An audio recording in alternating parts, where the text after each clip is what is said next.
So sa video ito ay pag-uusapan natin at igagay ko kayo on how to recover account, username and password forgot and Connect to Card app. So ang next step ay kailangan lang natin i-open yung ating Connect to Card app. So i-click mo lang. So makita mo dito yung need help and then yung icon na yan na square. So i-click mo lang. And then dito sa left corners ay kailangan mo lang i-click dito yung account recovery. So ang next step, kailangan mo lang ilagay dito yung savings account mo. And then, next, ito yung mobile number mo na register dito lang sa ating account. And then, ilagay din natin dito yung ating date of birth. Kaibigan, na register din sa ating informations. And then next, dito naman sa baba, makita mo dito yung terms and conditions. So, kailangan mo lang itap dito yung terms and conditions. And then, i-click mo lang dito yung agree. And then, same naman dito sa date privacy statement. So, i-click mo lang. And then, click mo lang dito yung agree.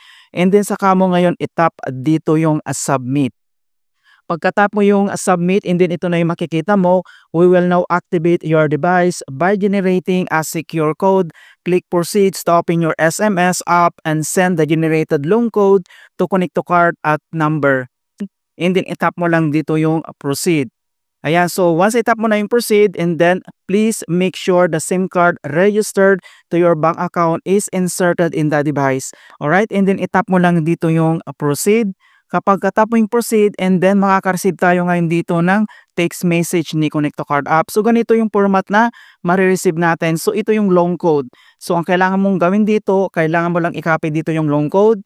Ayan, and then isi-send mo lang sa mobile number na naka-flash kanina. Kung naka-dual SIM ka, kailangan mo lang hanapin doon kung saan yung registered na mobile number mo. And then kapag na-send mo na siya and then baka agad dito sa apps, and then ganito yung makikita mo, activations. So do not close or switch apps. Please wait while SIM authentications is in progress.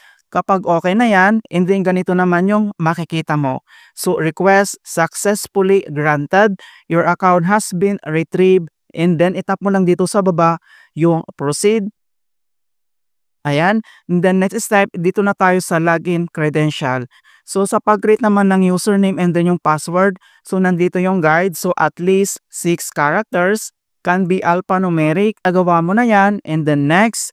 And then kailangan natin mag-create dito ng MPIN. So itap mo lang dito yung setup MPIN. And then kapag tinap mo yan, so please create new 6-digit MPIN. Create ka na. And then next, i-retype mo lang dito yung 6-digit MPIN. Ilagay mo lang ulit dito and then click mo lang dito yung submit.